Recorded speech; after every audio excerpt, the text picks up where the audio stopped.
Vitória, Camila chegou. Que bom, tá todo mundo por aqui, não é, gente? Olha que maravilha. Sejam todos muito bem-vindos, viu, meus amores? Vamos lá? Vamos continuar com os nossos trabalhos, não é, gente? Deixe-me ver com vocês. Olha só confirmando. No nosso último encontro, a parte de escolas literárias, nós falávamos de pré-modernismo, certo, gente? Quando a Pro até deu destaque para um cidadão chamado Lima Barreto, que eu dizia para vocês que ele era muito importante nessa prova deste ano, porque esse ano comemora-se, né, é o termo que eles usam, os 100 anos da morte do Lima Barreto. Falamos sobre isso aqui na sala?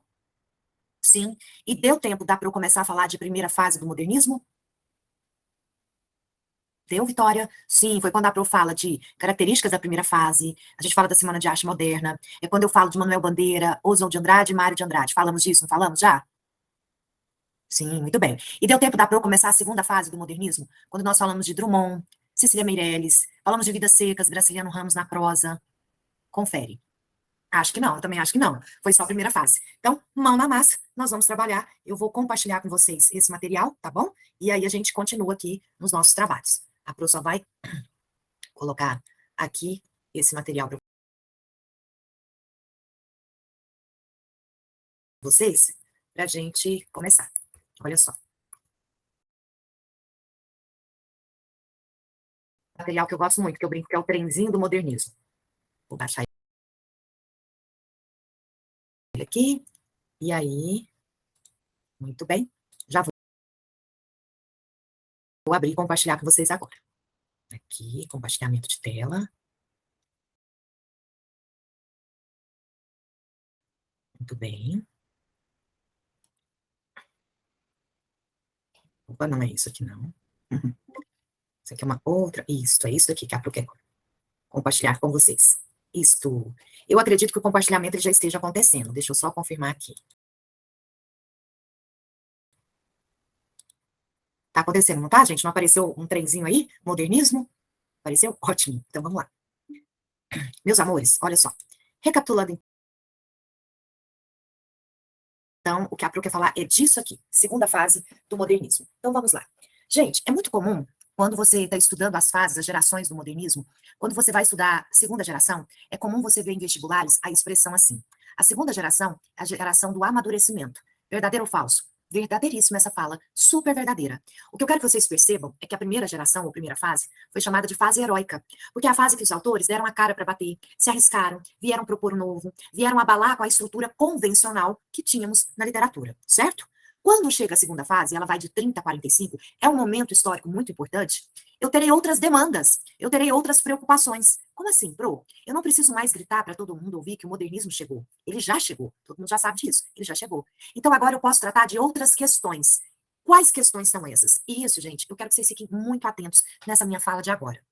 A segunda fase, ela possui dois eixos temáticos. Para quem gosta de anotar, é fundamental. Dois eixos temáticos. Um eixo social e um eixo existencial. Ok? A segunda fase do modernismo possui dois eixos temáticos. Um social e um existencial. E o importante é que você comece a fazer paralelos agora. Olha só. Quando você estuda a primeira fase, a poesia é muito mais forte, mais abundante que a prosa na primeira fase. Quando chega a segunda fase, teremos um equilíbrio. Como assim, Pro? Teremos uma poesia muito potente e uma prosa muito potente. Para vocês terem ideia, na poesia eu tenho Drummond, eu tenho Cecília Meirelles, eu tenho Vinícius de Moraes. Na prosa, eu tenho Graciliano Ramos, Raquel de Queiroz, Jorge Amado. Olha o quanto nós temos uma poesia e uma prosa extremamente potente, ok? Mas uma coisa é fundamental que vocês saibam. Tanto a galera da poesia quanto a galera da prosa vai trilhar esses dois caminhos temáticos, um eixo social e um eixo existencial. Ok, gente? Isso aqui tá tranquilo para todo mundo? Deixa-me ver aqui. Opa, peraí. Deixa eu ver aqui as mensagens. Tá sim, o pessoal falando tá sim, tá sim. Sim, acho que não. O que que acha que não? Ah, tava tudo ok. Prof, para a Uni Evangélica, o que é bom dar uma olhada? Natália, boa pergunta. A Uni Evangélica, ela trabalha com escolas literárias. Então, ela tem um cuidado de ir no clássico e no moderno. Como assim? A Uni Evangélica gosta de barroco, gosta de Gregório de Matos, põe um poeminha e interpretação do poema. Na verdade, eu acredito, eu vejo a Uni Evangélica muito mais para a área da poética do que para a prosa. Porque o poema eu tenho uma unidade física, eu ponho na prova e faço uma questão sobre ele. Pronto, matou ali a escola literária. Então, eu dou uma dica para quem vai fazer a Uni Evangélica. Dê uma olhada com atenção no Barroco, Gregório de Matos, Dê uma olhada, gente, na poesia romântica. Lembra das 3 gerações do romantismo, gente? Dê uma olhada nas 3 gerações do romantismo. Passe por Machado de Assis, né? Porque vai que eles colocam lá um trechinho machadiano, é muito importante. E mergulhe no modernismo. Essa aula que eu vou dar hoje, para a galera que vai fazer uma evangélica, vai ser muito interessante, porque eles também adoram Drummond. Drummond, Cecília, Vinícius. Então, acho que vai valer muito a pena. Ok, Natália? Então, vai no clássico, mas mergulha no moderno, certo? Vamos continuar então, meus amores? Na sequência, olha só, continuando. Olha o que a Pro coloca aqui para vocês darem uma olhada. Ó, essa geração também é conhecida como geração de 30. Essa expressão despenca em vestibular, viu, moçada? E se nós formos pensar no contexto histórico, gente, a coisa não tá fácil, porque de 30 a 45, o Brasil e o mundo tá de pernas para o ar. Se eu tô em 1930, eu ainda recebo influência da crise de 29. Depois nós vamos para uma segunda grande guerra, que vai terminar em 45. Vamos passar pelo Holocausto, vamos passar pelo nazismo, por Hitler. E no meio do caminho no Brasil, nós estamos vivendo o quê, gente? Era Vargas. É fácil aqui, era Vargas? De jeito nenhum. Então, com esse contexto histórico, dá para vocês entenderem o quanto o aspecto social será importante nessa geração? O poeta, o autor, gente, ele é um homem do seu tempo. E é impossível eu fazer uma literatura totalmente desvencilhada do meu tempo. Eu sou um produto do meu tempo. E esse meu tempo, queira ou não queira, acaba aparecendo no meu texto. Seja de maneira muito intensa, seja de maneira velada. Aqui, no caso, se faz muito intenso, ok? É nessa fase que o modernismo ganha mais força no Brasil. Os principais autores da geração, na poesia, Drummond, Cecília, na prosa, Jorge Amado, Graciliano Ramos, Raquel de Queiroz, José Lins do Rego. Para quem não lembra muito do José Lins do Rego, ele é o autor do livro Menino de Engenho. É um clássico, gente, Menino de Engenho. Na prosa, na parte da prosa, os modernistas se interessaram por temas nacionais e usaram uma linguagem mais brasileira. Olha só, mais uma vez, eu defendo essa língua coloquial, essa língua falada. Só que aqui tem um detalhe interessante. Quando você estuda geração de 30, a palavra regionalismo ela é muito forte. Por quê, Pro? Porque eu tô falando do regionalismo nordestino. Ó, eu, Graciliano Ramos, eu tô em Alagoas. Raquel de Queiroz está no Ceará. Jorge Amado está na Bahia. José Lins do Rego, no Pernambuco. Cada qual com as suas nuances, com as suas particularidades, valorizando a sua região. De todos, o mais barrista, sem sombra de dúvida, é o Jorge Amado. Esse é o que mais cantou e celebrou a Bahia, ok? Destaque para o regionalismo nordestino, que retratou os problemas da região, olha a seca, olha a migração, e também podemos destacar o romance urbano, que também falou das grandes cidades. Gente, todo mundo aqui na nossa sala vai lembrar de um livro do Jorge Amado chamado Capitães de Areia. É um livro que estourou alguns anos atrás, porque apareceu no vestibular da FUVEST. E ele, vocês vão lembrar que tem até filme, né, da obra Capitães de Areia. Então esse tá lá na capital, a história. Na poesia, continuamos com verso livre, mas também encontramos uma poesia mais amadurecida e sensível à realidade, que questiona a existência humana e a inquietação social. Gente, lembra que a Pro falou? 2 eixos? Um eixo social, um eixo existencial. Isso está presente tanto na poesia quanto na prosa. Tranquilo até aqui? Até aqui tá ok? Já li, ele foi queimado, né, prof? O Capitão de Areia? Sim, Capitão de Areia, gente, o Jorge Amado, ele teve tanto problema com Vargas, o Jorge Amado mais vivia preso do que solto. Sério, gente. Nós vamos falar agora de um cidadão chamado Graciliano Ramos. Eu vou entrar um pouco com vocês na figura do Graciliano Ramos, que é o autor de Vidas Secas. E o Graciliano Ramos, gente, quando ele foi preso, ele questionou: ué, mas por que me tiraram de Alagoas, me trouxeram para o Rio de Janeiro? Por que eu estou preso nesse presídio? Presídio das Cobras, no Rio de Janeiro. E aí o advogado, ele é muito firme, o advogado de defesa. Ele fala: quer saber quais são os seus crimes? Basta ler os seus livros. Toda a galera do Romance de 30 passou alguma temporada na cadeia no período de Vargas, ok? Todos acusados de serem comunistas.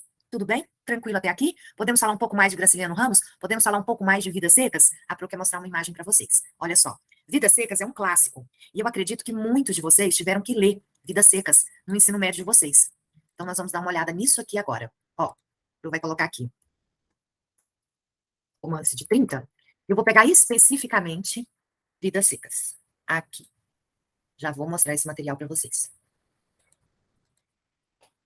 Aqui. Muito bem. Então, vamos lá. Ó, vou para o nosso compartilhamento. Abro Vidas Secas, já deixo no ponto para vocês. E nós vamos compartilhar. Até hoje, supero a morte não supera a morte da baleia. É, gente, o capítulo 9 de Vidas Secas é traumática, né? Você tá indo bem, lendo um livro tranquilo, de repente, narrador fala isso. Baleia estava doente, ela ia morrer. Você fala, oi? Como assim? Não é? O que a Pro quer mostrar, gente, é isso aqui para vocês. Ó, a Pro vai encher essa tela para ficar melhor para vocês verem. Gente, quando o aluno fala de Vidas Secas, né, é um clássico, aparece mais no Enem esse livro, e ele aparece em outros tantos vestibulares que caem em escola literária. Primeira coisa, se você não leu esse livro, você tem que ter uma noção do todo. E a coisa que eu sempre falo para os alunos é o seguinte: tenha noção dessa família, dessa família que está sendo apresentada ao leitor. Uma família composta pelo pai Fabiano, Sinhá Vitória, menino mais novo, menino mais velho, a cachorra-baleia e o papagaio, certo?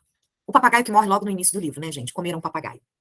Sempre que você for fazer uma prova e pensar no Fabiano, Fabiano, ele é um vaqueiro, gente. Ele é um cara honesto, mas ele é um cara muito rude, é um cara muito bruto, muito simples, né? E ele tem uma característica importante, que é uma grande dificuldade linguística.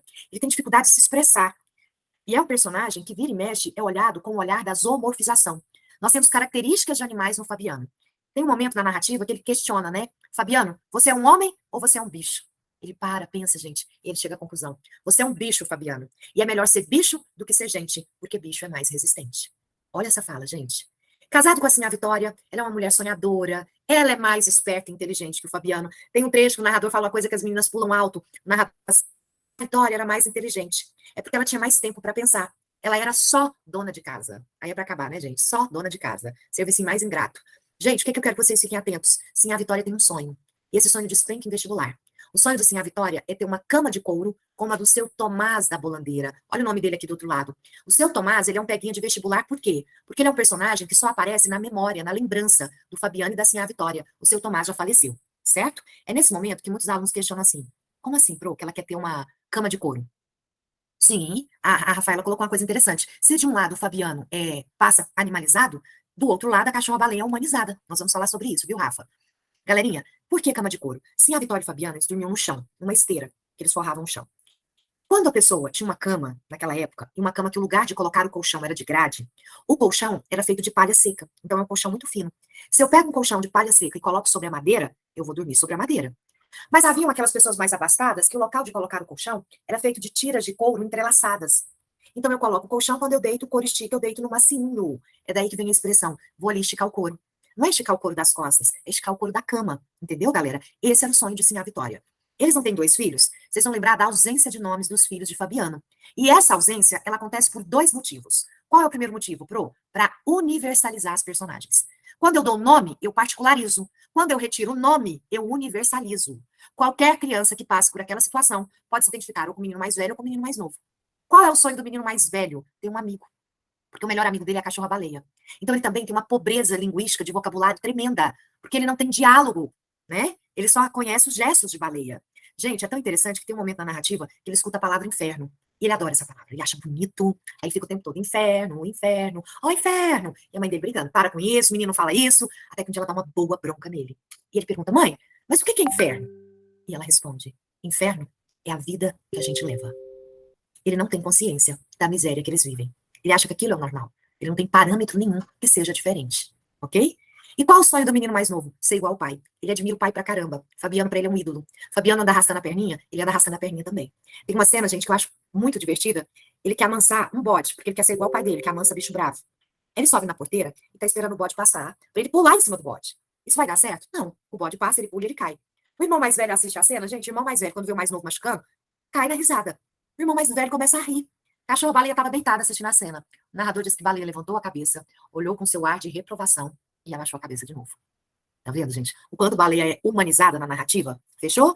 É no capítulo 9 que ela fica doente. Ela tem aquela doença que cai o pelo, né, gente? Vai abrindo feridas. E é um capítulo muito emocionante, porque o Fabiano vai sacrificar a baleia. E os meninos ficam muito inquietos quando vem a baleia doente e o pai pega a espingarda, limpa a espingarda, carrega a espingarda. E os meninos ficam assim, mãe, o pai não vai judiar da baleia não, né, mãe? Mãe, o pai não vai fazer nada com a baleia não. E assim a Vitória não fala nada, gente. É um silêncio sepulcral. Aí ela leva os meninos pro quarto. De repente só escuta o tiro. Qual é o problema, gente? O tiro não foi certeiro. O tiro acertou na anca do animal. E saiu correndo, tadinha, arrastando a perninha dela. E ela vai lá pro meio do pátio. E lá ela vai agonizar até o fim. E o que mais é comovente é o delírio de morte da baleia. Qual é o sonho final da baleia? Caçar preás. Preá é um porquinho da Índia, gente. Preás gigantes. Vai trazer para um Fabiano enorme. Ela lamberia a mão do Fabiano. Ela rolaria no chão com as crianças brincando. Dá dó, não dá, Rafa? Esse é o delírio de morte da cachorra-baleia. Tudo bem? Mas tem uma figura que gosta muito de aparecer em prova quando esse livro cai em prova. É o soldado amarelo. O que que acontece? A família do Fabiano tá fugindo da seca. E é sempre um movimento cíclico, tá, gente? O tempo todo. Aí eles encontram um sítio que tá vazio, não tem ninguém lá. Eles falam, vamos parar aqui, porque pelo menos abrigo a gente vai ter. Eles ficam lá por um tempo, vem as primeiras chuvas e o dono do sítio aparece. Vai acabar com o Fabiano. Só vai xingar ele de santa e rapadura. Né? Não xinga ele nem de santa nem de rapadura, agora o resto ele xinga de tudo. E aí o que que acontece? Com muita dificuldade, o Fabiano consegue se expressar e pedir um emprego. Então ele fica no sítio, como uma espécie de caseiro, de faz tudo, né? Então ele ganha um salário. E detalhe, o patrão rouba nas contas do Fabiano. Ele fala que paga um valor e paga menos. E aí, gente, ele vai até a cidade para comprar farinha e querosene, que assim a Vitória pediu. Quando ele chega no bar do seu Inácio, gente, tem uma galera que está sentada jogando baralho. E uma das pessoas que estão sentadas é o Soldado Amarelo. Pensa num personagem importante nesse livro que você tem que lembrar. O soldado chama Fabiano para jogar. Só que é jogar baralho apostado. Chuta, gente. O cara já tem uma mixaria. Vai jogar e perde. Quando ele perde, ele sai tão indignado, resmungando. Ninguém entende o que Fabiano fala, sabe? Mas o soldado amarelo entendeu uma coisa. Fabiano xingou a mãe do soldado amarelo. Então Fabiano é preso, passa a noite na prisão, leva uma boa coça para ir embora no dia seguinte. Pronto, isso marcou a vida de Fabiano, isso traumatizou Fabiano. Gente, nos pesadelos de Fabiano, o soldado amarelo sempre aparece para bater nele, para espancá-lo. Ok. Certo dia, Fabiano tá na Caatinga, local que ele conhece muito bem, quando de repente ele encontra perdido, cansado, sedento, soldado amarelo. É nesse momento que o narrador, né, perdão, o leitor, nós, espíritos evoluídos, pensamos assim, poxa, por que ele não mata o soldado amarelo? Não dá nada não. Tá na Caatinga mesmo, joga ele numa vala e pronto, não dá nada. Ele não faz isso. E ele explica. Pra que eu ia matar o soldado amarelo? Primeiro, eu não sou assassino. Segundo, não adiantava matar o soldado amarelo. O que eu queria mesmo era matar os donos do soldado amarelo. Quem é o dono do soldado amarelo? Estado de Vargas. Dá para entender, gente, por que Graciliano Ramos é preso? Dá, não dá? Muito bem, vem nova seca. A seca tá terrível e eles decidem erguer o acampamento para sair daquele lugar. Só que sempre é cíclico, só que dessa vez vai ter uma coisa diferente. Eles vão sair em busca de uma outra região. Eles partem para o sul. Mas partir para o sul não é propriamente a região sul do país. Tudo que está abaixo do Nordeste para eles é sul. E qual é o lugar que essa galera ia? São Paulo. É assim que eles pronunciavam. Vou para São Paulo, ok? E termina Vidas Secas com essa família caminhando. Existe uma perspectiva de uma vida diferente na cidade grande. Eles têm consciência que não vai ser uma vida fácil. Os meninos estudariam, aprenderiam coisas difíceis e necessárias na escola, para quem sabe ter uma vida diferente do pai e da mãe, ok? Marca registrada desse livro, Determinismo. O meio moldou o comportamento daquelas pessoas. A secura do meio fez a secura do verbo, fez a secura do discurso. Tá claro isso para vocês, gente? Vidas Secas é uma obra clássica que despenca em vestibulares. Termina com a família fugindo e buscando uma nova região. Tranquilo até aqui? Ok. Vamos caminhar mais um pouquinho? Vamos dar uma olhada na poesia? Vamos falar de Drummond, gente? Eu acho que vale super a pena a gente dar uma olhada em Drummond. Vamos lá então, a Pro vai mostrar para vocês aqui. Olha só. Drummond, eu vou começar mostrando para vocês um poema, é um poema muito conhecido, é um poema chamado Mãos Dadas. Poema Mãos Dadas. É dele?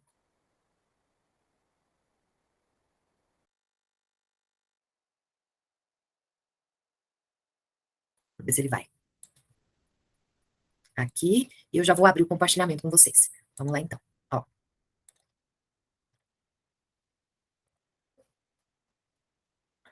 isso. Já está compartilhando aqui. Então vamos lá. A Pro quer te mostrar isso aqui, gente. Moçada, sempre que vocês forem estudar Drummond, é importante você pensar nisso aqui que a Pro vai falar agora. Olha só. O Drummond é considerado o grande poeta do modernismo brasileiro. E por que ele é tão importante, professora? Porque ele tem uma característica. Ele caminhou, ele transitou por vários temas.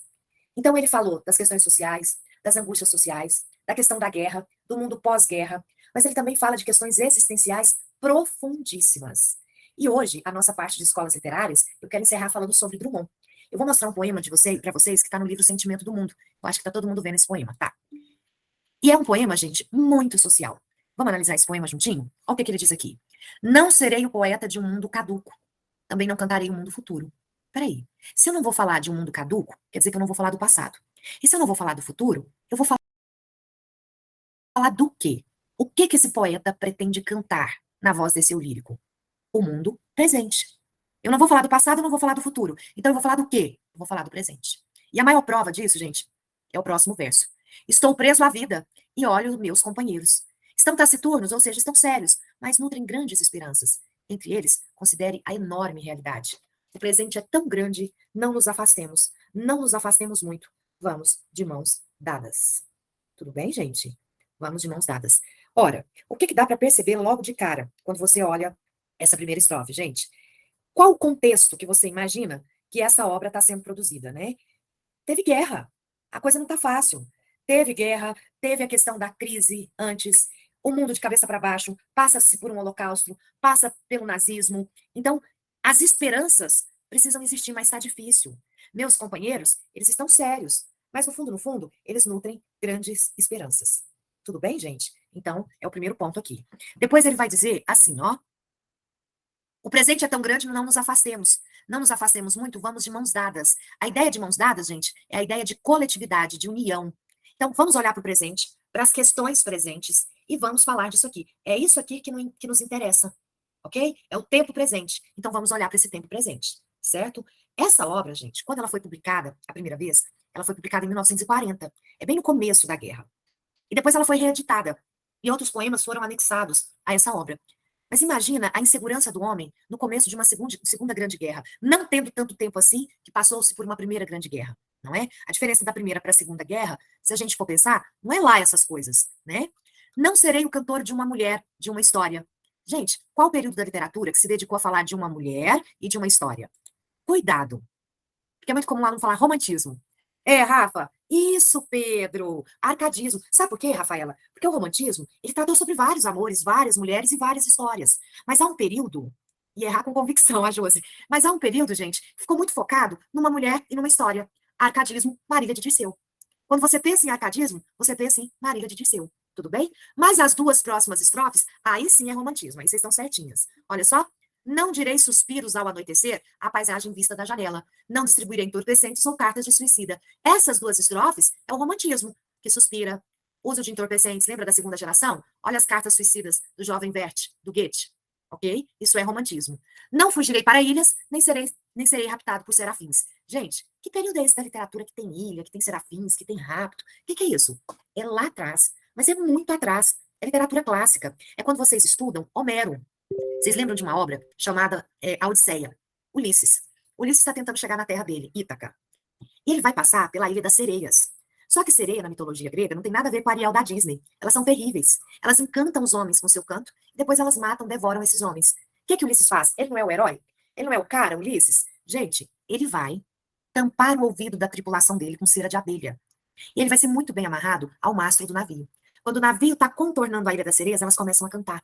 E só ele escuta o canto e o homem fica alucinado. Me tira daqui, eu quero ir até lá. Pois bem, ninguém ouviu nem as sereias, nem Ulisses. Por isso que Ulisses é o único a ouvir o canto da sereia e sobreviver. Ele é o cara.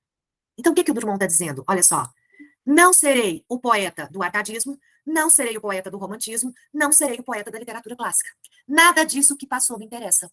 Então, o que interessa o poeta? O tempo. O tempo é o meu assunto. Mas não é qualquer tempo. É o tempo presente.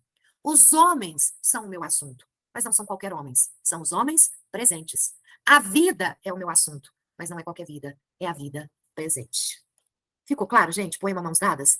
É um forte candidato a aparecer em vestibular, é um clássico. E ele tem essa pegada social muito forte. Vocês conseguem identificar. Ficou claro esse poema? Tranquilinho? Podemos caminhar? Só falta para mostrar mais um para vocês. É um poema, gente, mais da pegada existencial. Olha só, agora é outra coisa. É um poema chamado Comunhão. A Pro vai colocar aqui para vocês. Ó. Poema Comunhão. Vê se eu acho esse poema aqui, em imagens. Não, eu vou achar ele, gente, aqui, ó. Mas dá para eu abrir para vocês. Aqui, ó. Poema Comunhão. Pensa num clássico, gente. Olha isso aqui, é do Drummond.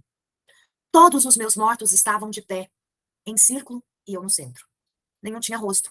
Eram reconhecíveis pela expressão corporal e pelo que diziam no silêncio de suas roupas, além da moda e de tecidos, roupas não anunciadas nem vendidas.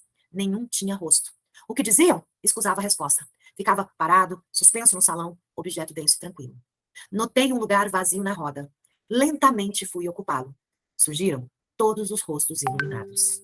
Vamos lá, meu povo? Quando esse poema cai em prova, é muito comum perguntar como se dá a comunhão, o processo de comunhão, no poema Comunhão de Drummond.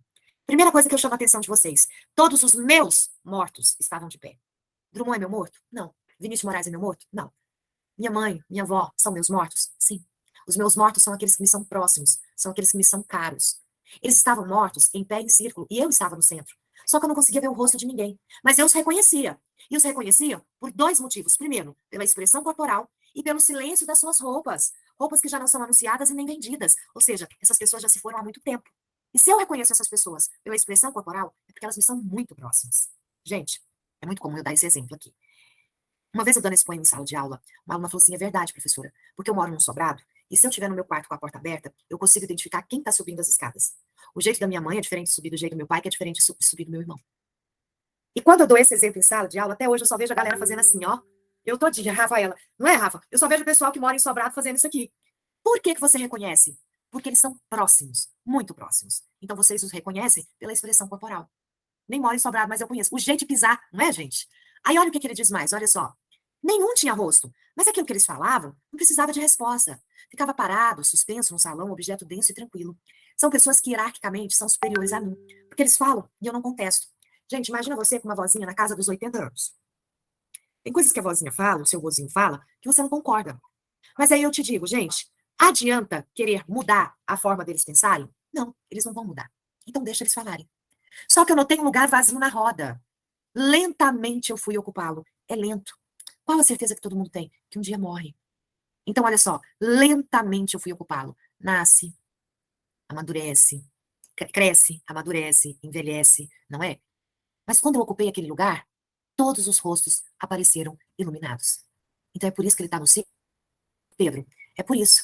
E detalhe, quando ele ocupa o lugar, ele também está no processo de morte. Ele está morto quando ele ocupa o lugar. Por isso que o rosto é conhecido, porque a comunhão, muito bem, Ana, ela se dá com a morte. O que é a comunhão? Quando todos comungamos do mesmo estado, da mesma coisa, da mesma situação.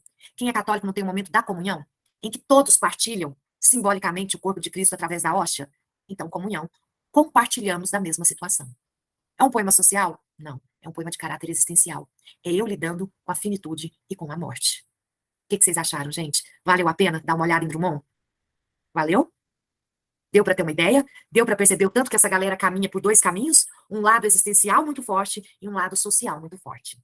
Tranquila, Ana Júlia? Ok? São 18h45 e nós vamos arrematar Ciranda de Pedra para começar a falar de Torto Arado.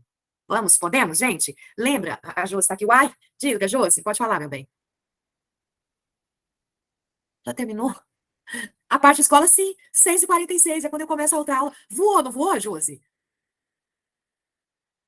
Ciranda? Ciranda de Pedra, a gente chegou na reta final ali, não chegou? Se ficou faltando a rapinha do tacho. Confirma. Foi, Josi, foi. É, porque a Pro, lembra que a Pro ficou de mostrar para vocês um material, que, como diz meus alunos, né, é só ouro, sobre ciranda de pedra? Lembra disso? É esse material que a Pro quer amarrar com vocês, que eu vou compartilhar ele agora.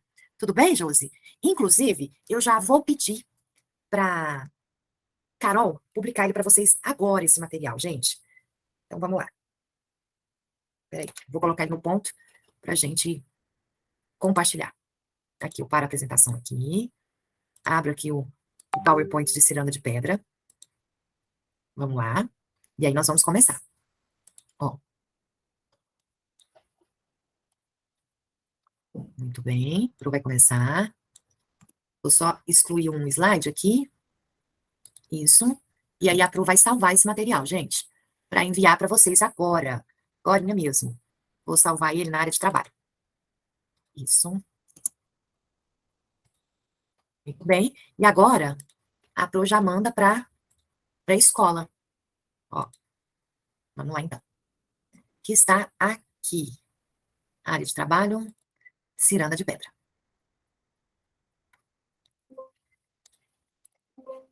Ele tá querendo que eu feche o aplicativo.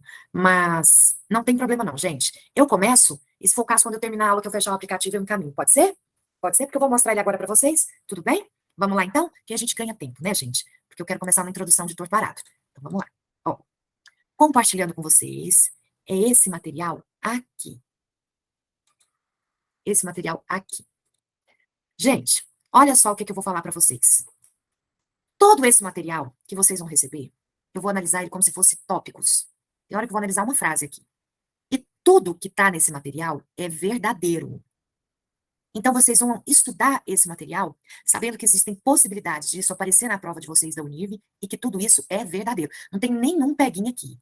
Tudo que está aqui é verdade. Combinado, gente? Combinado? Bom, vocês gostaram? Então, nós vamos analisar agora item por item. Fechou? Então, vamos revisar tudinho agora. Eu vou colocar aqui para vocês. Ó. Aqui está o material. Primeira coisa que eu chamo a atenção de vocês. Aqui é o sobrado, viu, gente? O sobrado famoso é o sobrado que foi usado para a novela Ciranda de Pedra da Rede Globo. Mas, olha isso aqui. Imagina que você chegou lá na prova da Univ e tem um item dizendo assim: o romance, Ciranda de Pedra, é estruturado em duas partes. A primeira parte focaliza a infância de Virgínia e a segunda parte representa a sua vida adulta. Se eu colocar um ponto aqui, verdadeiro, gente? Verdadeiríssimo. É assim que a Unive faz. Ela pega a frase, gente. Muitas vezes, onde era vírgula, ela põe o ponto, termina a frase e você que lute. Ok? Então, isso é verdadeiro. Mas, se ela quiser dar detalhes, ela pode dizer assim: a primeira parte focaliza a infância de Virgínia, a segunda parte representa a sua vida adulta, onde a personagem tem cerca de 20 anos de idade. Super verdadeiro. Esta cisão, ou seja, da primeira parte para a segunda parte, ela se dá depois que uma revelação dramática é feita para a protagonista, alterando o rumo de sua vida para sempre. Gente, vamos pensar a gente aqui juntinho?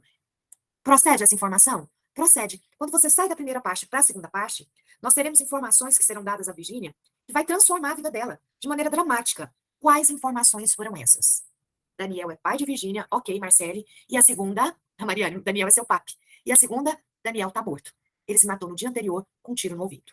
Então, essas duas informações que são dadas na divisão, na cisão das partes, vai ser fundamental para a vida da Virgínia, ok? Então, verdadeiríssimo. Muito bem, Josi, foi suicídio, isso mesmo. Olha só. Aí, gente, continuando aqui, ó. É interessante sublinhar que o romance tem poucas marcações espaciais históricas. A grande maioria dos acontecimentos se dá em casas, apartamentos, jardins e etc. Em nenhum momento é dito onde que o romance se passa. Sabemos apenas que é um romance urbano. Verdadeiro tudo isso que a Pro falou? Verdadeiríssimo, mas eu tenho uma dica para dar para vocês. Qual é a dica, Pro? Vocês vão lembrar que tem uma cena, é uma cidade de mar.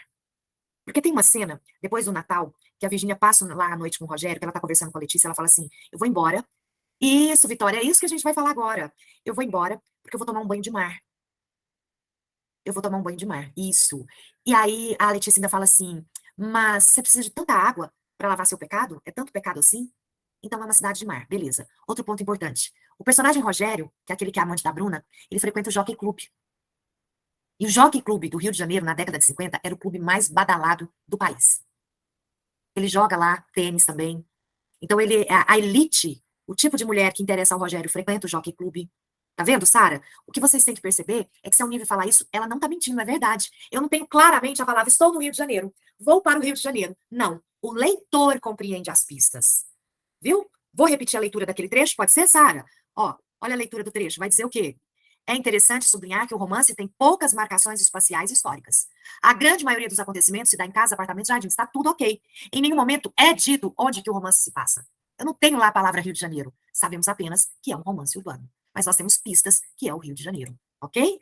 Na sequência, gente, ao mesmo tempo em que mora com Laura e Daniel, Virgínia faz visitas frequentes à mansão, onde ficaram vivendo suas duas irmãs, Bruna e Otávia, e seu hipotético pai, Natércio. Verdadeiro isso? Super verdadeiro.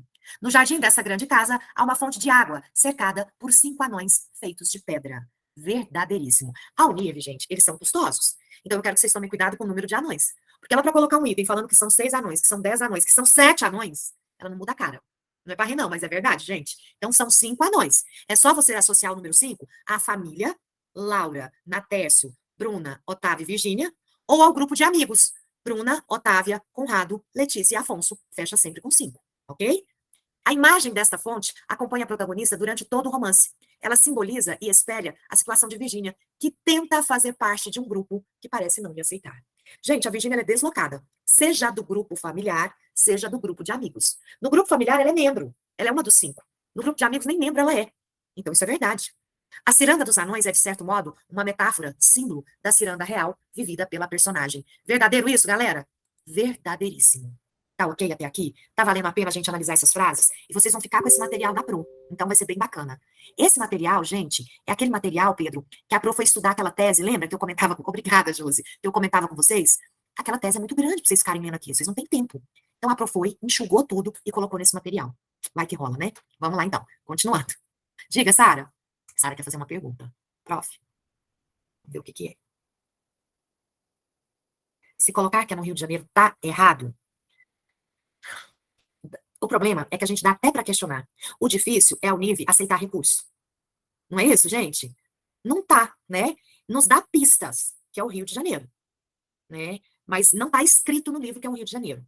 Tudo bem? Então fica subentendido. Por isso que vocês têm que tomar cuidado com a forma que o item aparece. A obra Ciranda de Pedra nos dá algumas possibilidades de interpretação em que todo o enredo aconteceria na cidade do Rio de Janeiro. Isso é verdadeiro. Porque ela nos dá possibilidade de interpretação. Agora, se eu coloco assim, fica evidente na leitura de Ciranda de Pedra que toda a história ocorre no Rio de Janeiro. Falso. Não fica evidente? Muito bem, Pedro. Entendeu a diferença? Perfeito. Então, vamos lá para o nosso exercício. Tem mais? Ó, continuando. Diz assim.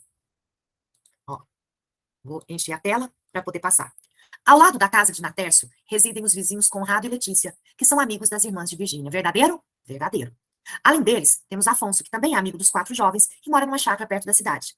E está sempre perto das 2 casas, convivendo com os amigos. Super verdade. De todos, o Afonso é o que mora mais longe, mas ele sempre está lá no meio das 2 casas. Casa do Conrado, casa da Bruna, da Otávia e da Virgínia. Este quinteto forma uma espécie de ciranda real, simbolizada pelos 5 anões de pedra, que não permitem a entrada de Virgínia. Pensa num item verdadeiro, gente. Super verdadeiro. Com exceção de Conrado, por quem Virgínia acaba se apaixonando desde menina, e a irmã dele, Letícia, todos os outros lhe tratam com desdém, desconfiança e rejeição. Vamos trocar uma ideia sobre isso, gente, que vale a pena. Ó, quando a Virgínia é pequena, ela tá com 12 anos, as únicas pessoas que são simpáticas de fato com ela é o Conrado e a Letícia. A Letícia chega a convidá-la, por que você não vai na nossa casa? Vai com as suas irmãs. Ó, próximo final de semana você vai lá em casa. Ela é menina. O Afonso, ele é aquele cara meio mascarado, sabe? Sabe quando ele trata bem a irmã caçula, porque talvez ele esteja interessado em outra coisa? Ele não é sincero. Adorei, Marcele, Falciane. Ele não é sincero, o Afonso. Então, quem de fato tratou bem a Virgínia desde pequena? O Conrado e o Afonso. Bruno e Otávio têm paciência com a Virgínia? Zero. Zero paciência, ok? Olha só, vamos mais? Diz assim, ó. Aqui. Com esse, aqui, mais embaixo. Tem isso aqui, gente. Inclusive seu pai, Natércio, que a todo custo evita a filha. E Frau Herta, a governanta da casa. Herta trata a Virgínia com distanciamento e frieza. Gente, então se eu nível afirmar que o Natércio todo custo evita a filha, e filha tá aqui até entre aspas, é verdade. Vocês vão ver que ele não tem demonstração de afeto por essa menina.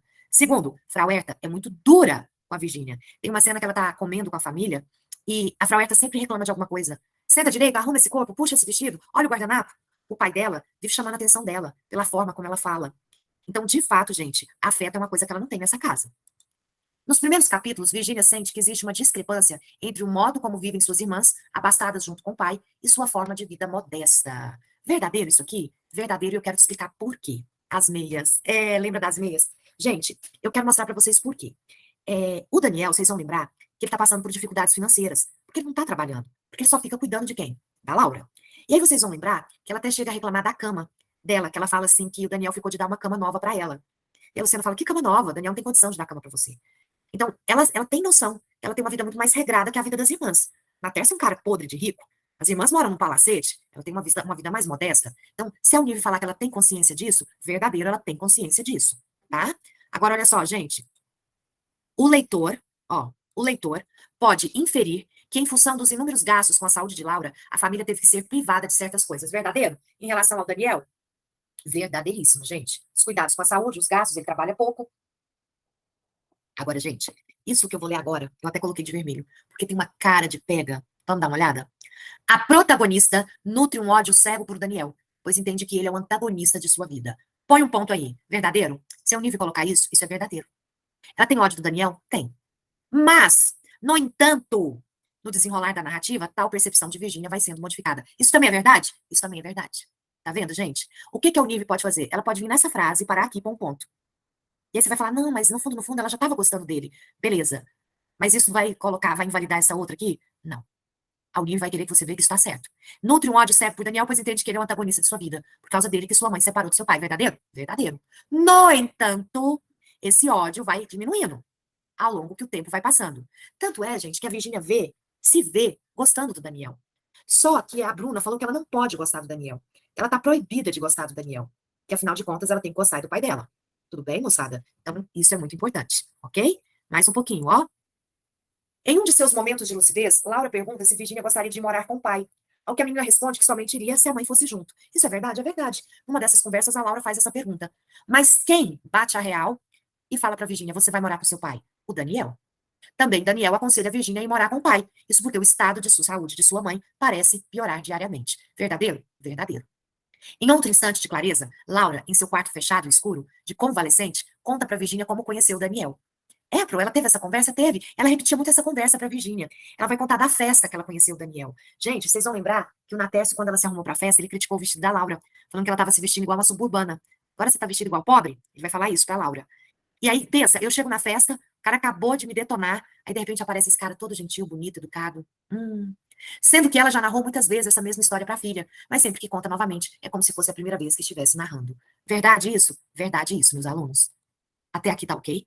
Ela entra em conflito pela Bruna, né? Pelo que a Bruna falava, certo? Certíssimo. Ela entra em conflito a partir daí. Tem mais, gente? Vamos de novo? Ó, na sequência, moçada, eu vou encher aqui de novo. Ó, percebe-se que Laura nunca esteve plenamente adaptada ao meio social em que vivia antes, e que seu casamento com Natércio, seu ex-marido, baseava-se em convenções sociais. Verdadeiro, gente? Totalmente. A Laura sempre sentiu um peixe fora d'água. Esse marido, gente, lembra da pra eu comentar com vocês? É aquele que acredita que se ele é o provedor da casa, se a mulher não passa fome, mora numa casa confortável, tá ótimo, ele é um excelente marido. Natércio não gostava de ir a lugar algum com ela. Ele não trazia Laura para o convívio social. Ela vivia enclausurada e solitária. Verdadeiro? Verdadeiro, gente. E não leva ela para passear. Nos jantares ele não leva. É como se, ora, ele tivesse vergonha do jeito dela, mas principalmente é como se ele quisesse isolar ela de tudo e de todos. Talvez pela própria insegurança dele, pelo próprio ciúme. Ela era uma mulher muito bonita. Isso é fato. Laura era uma mulher deslumbrante. Ok? Laura tem delírios, nos quais imagina que há raízes nascendo em suas mãos. E só se acalma quando Daniel chega para arrancá-las. Daniel cuida de Laura até a sua derradeira morte. É uma expressão muito usada na época, né? A morte derradeira até o seu fim. Gente, quem que a Pro quer trocar uma ideia com vocês? Sabe essa história das alucinações? Vocês devem lembrar que ela tinha duas alucinações. Uma eram as raízes prendendo, né, a mão dela, prendendo ela. Outra é a do besouro, virado com as costas para o chão, e se ninguém desvirasse, ele morreria ali, paralisado. Então vocês vão lembrar que as alucinações de Laura têm a ver com a ideia de aprisionamento, que é o que ela viveu o tempo todo ao lado do Natércio. Imobilizada, aprisionada. E isso vem à tona nos momentos de delírio dela, ok? Isso é muito importante. Vamos mais um pouquinho? Olha só. Aqui. Foi? Foi. Aqui, gente. Ó. Bruna, a irmã mais velha de Virgínia, acredita que a doença da mãe seria um castigo divino por ela e Daniel terem sido adúlteros. Verdadeiro, gente? Se isso aparecer no livro? Verdadeiro. Daniel tenta estabelecer um relacionamento com Virgínia, mas não consegue, porque a menina, influenciada de certo modo pela sua irmã Bruna, o vê como inimigo. É aquilo que vocês falaram agorinha. É a Bruna que interfere. É a Bruna que não deixa a relação dos dois ser uma relação bacana. Durante todos os capítulos que constituem a primeira parte do romance, vamos ter indícios de que algo do passado é ocultado de Virginia. Como isso parece item de prova da Unirving. Verdadeiro, gente? Verdadeiro. Vocês vão lembrar que há diálogos entre a Virginia e o Daniel que ele deixa brechas, que ele dá lacunas. Tem um momento, gente, que ele tá numa conversa com ela, que ele fala que ela vai morar com o Natércio, e tem hora que ele fala assim, se eu pudesse, não, estaria sendo muito egoísta. Se eu pudesse o quê? O que se ele falasse poderia parecer egoísmo da parte dele? Então, tem pistas de que algo está ocultado.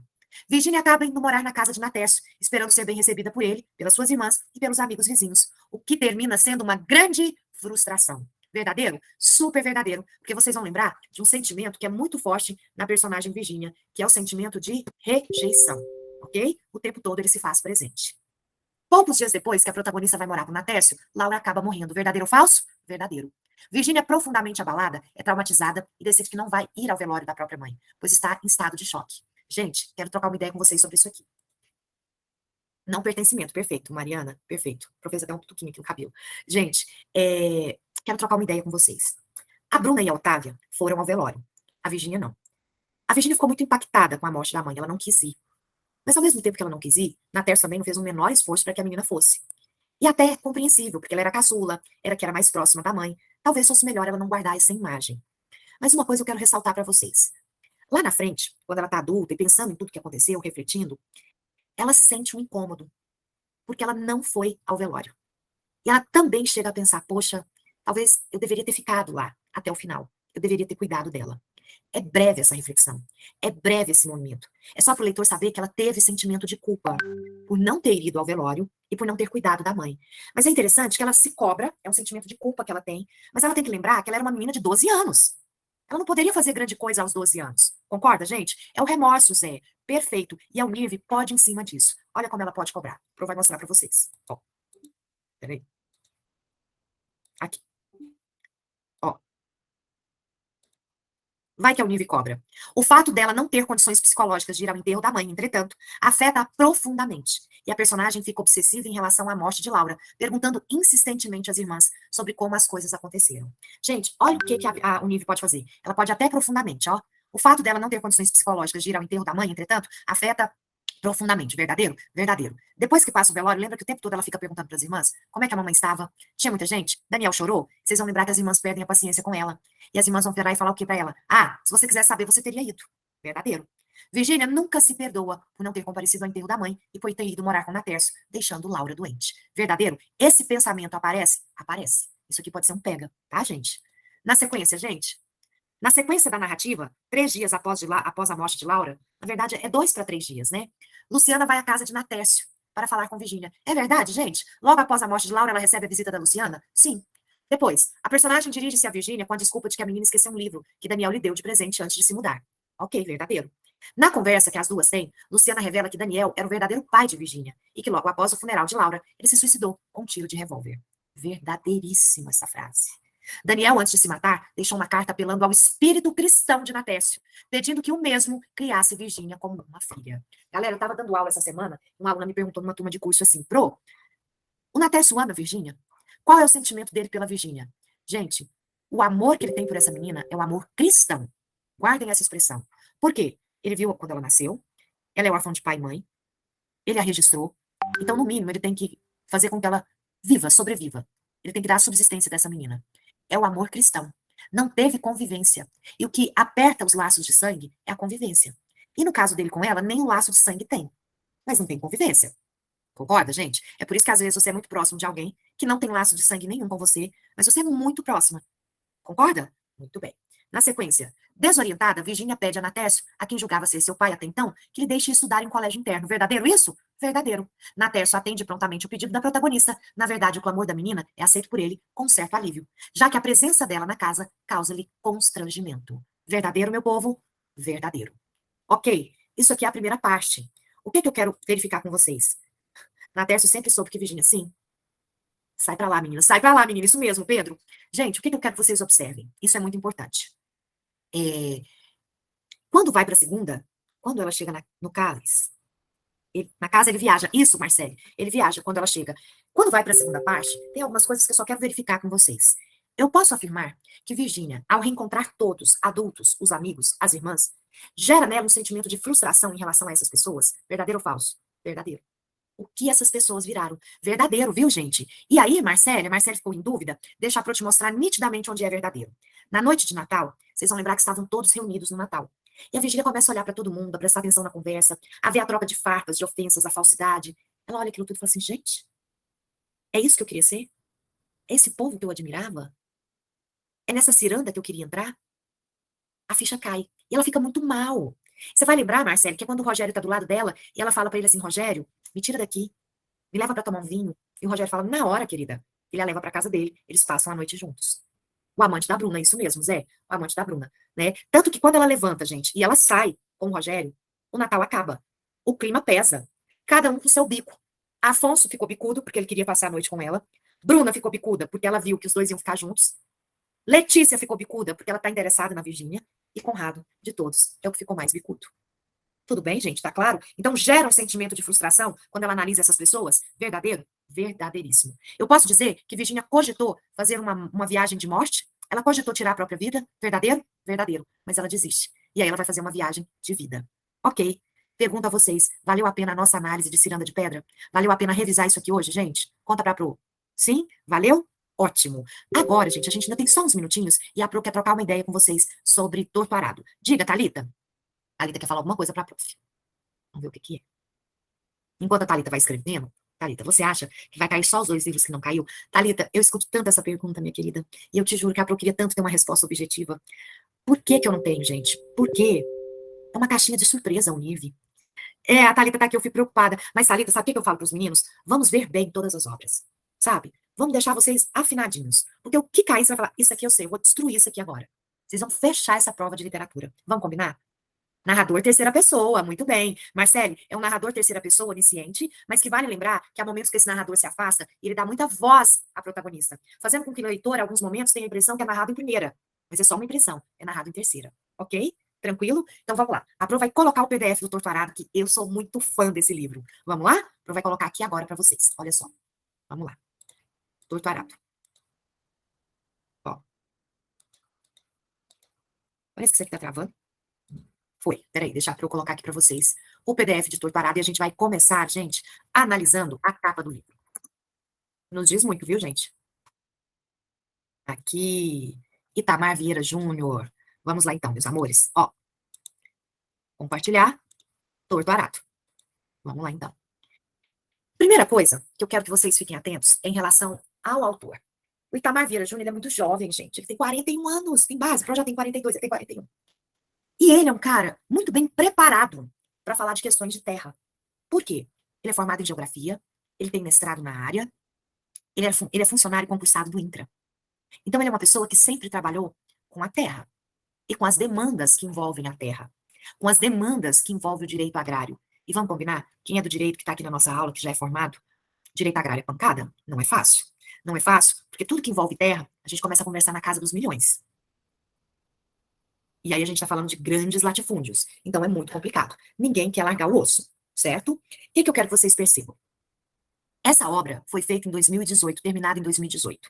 E aí ela foi lançada primeiramente em Portugal. E lá ela ganhou o prêmio Lia, que é o prêmio mais importante da literatura portuguesa. Ganhou, minto, é o segundo mais, o primeiro é o prêmio Camões. Ganhou esse prêmio lá. E aí, em 2019, a obra veio ser editada no Brasil. Então, primeiro ela foi editada em Portugal para concorrer ao prêmio rapidamente, toque de caixa, e depois ela foi editada no Brasil. Então, ela foi editada em 2019, é um livro muito, muito, muito recente. Olha o que a Pro vai compartilhar com vocês agora, para vocês darem uma olhada. A capa. Olha essa capa de Torto Arado. Galera, eu tenho duas mulheres, são mulheres negras, e cada uma dessas mulheres está segurando uma espada de São Jorge, ok? Cada uma dessas mulheres segurando uma espada de São Jorge, empunhando uma espada. É uma posição aguerrida, de luta, mas ao mesmo tempo de união. Eu tô falando de duas irmãs, Bibiana e Belonísia, ok?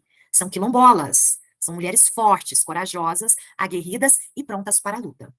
Mas a espada de São Jorge, ela é muito simbólica. E se vocês lembrarem, gente, na cultura, né, africana que vem para o Brasil, no candomblé, depois mais na frente na Umbanda, o elemento, a natureza é muito importante para essas religiões. Então nós temos plantas e ervas que são muito usadas. E a espada de São Jorge é uma planta que ficou muito conhecida como proteção, não é? Proteção. Minha mãe fala que a Josi, que espanta mal olhado. Perfeito, Josi. Por isso, Josi, é muito comum comércio ter um vaso de espada de São Jorge. É muito comum bares terem na decoração espada de São Jorge. Por conta disso, nós vivemos num país multicultural e sincrético. Mistura, mistura de religiões. Hoje, eu dando aula, eu falava para uma turma assim, gente, nós somos tão sincréticos que nós nem percebemos. Nós usamos branco no Réveillon. Vai lá na Europa para ver se tá todo mundo de branco. Não! Tem gente que lá na Europa, é inverno, você passa o Réveillon de casaco preto. De preto, gente. As duas vezes que eu tive a oportunidade de passar o Réveillon lá, eu passei de preto, de casaco. Frio demais. Nós não. Só que detalhe, gente, eu tenho que contar uma fofoca. O casaco era preto, mas eu fiz o favor de colocar uma blusa branca por baixo pra gente não, né? A gente é brasileiro, né, gente? Vamos combinar. Né? Pro fez isso, pôs um branquinho por baixo, pá, o casaco é o preto. Aí o que que acontece, gente? Pra não perder o costume, Zé. E aí, se você tá no mar, numa cidade litorânea, o que que você faz quando é Réveillon? Todo mundo na praia. Pula 7 ondinhas. Beleza, Rafa, isso é do candomblé. Pula onda. E se você tiver flores? Joga flores no mar. Faz seus pedidos pro ano novo. Flores para Iemanjá. Muitas vezes fazemos esses rituais e nem nos damos conta. Tá claro? Por quê? Porque somos um país sincrético. Somos um país fruto de mistura. Certo? Dia de São Cosme e Damião. Não tem, gente, uma galera que distribui doce lá em setembro? Acho que é 28 de setembro, não é? Tem o dia de Cosme e Damião, gente, 27. Quer matar a bancada, Júcia? Isso. Então, olha só, gente. O que que eu quero que vocês fiquem atentos? Eu quase apanhei na rua da bancada? O que que é bancada, gente? Conta pra Pro. Deixa abaixo. Ah, a Jô estava distribuindo doce. E aí teve gente que não gostou. Ah, entendi. Nossa senhora, tá bom, entendi, já entendi tudo, para tudo. Então tá bom. Voltando aqui, gente. Aqui, nesse livro, a Pro tem que contar uma coisa pra vocês. Tem uma religião que vai ser falada, muito falada aqui, que é o Jaré. Essa religião, gente, ela tá lá no sul da Chapada Diamantina. Porque a nossa história, ela ocorre no sul da Chapada Diamantina, numa fazenda fictícia, que é a Fazenda Água Negra. A Chapada Diamantina real, a Fazenda Água Negra fictícia. Tudo bem, gente? Então é lá que acontece a nossa história. E eles fazem muito referência a essa figura do candomblé que eu tenho que mostrar para vocês. Quem leu O Pagador de Promessas, o Dias Gomes, vai lembrar disso aqui. Olha o que a Pro quer mostrar para vocês. Essa figura aqui, gente. Ó. Moçada, na religião católica, nós temos Santa Bárbara, que é essa santa aqui, que nos protege das chuvas, raios e trovoadas. Por isso que quando a tempestade está muito forte, geralmente grita, Santa Bárbara, nos proteja. Tá vendo que ela tem uma espada na mão? Ela é muito aguerrida. O pai dela tentou matá-la. E ela vai livrar do pai dela. Então ela é muito aguerrida. Peraí, gente, que apareceu. Não tô conseguindo tirar isso aqui. Deixa eu ver aqui como é que a Pro faz. Clica aqui mesmo. Eu tenho uma preguiça dessas informações do Google, gente, pesquisa. Aqui, isso. Ela parece com uma espada, ok?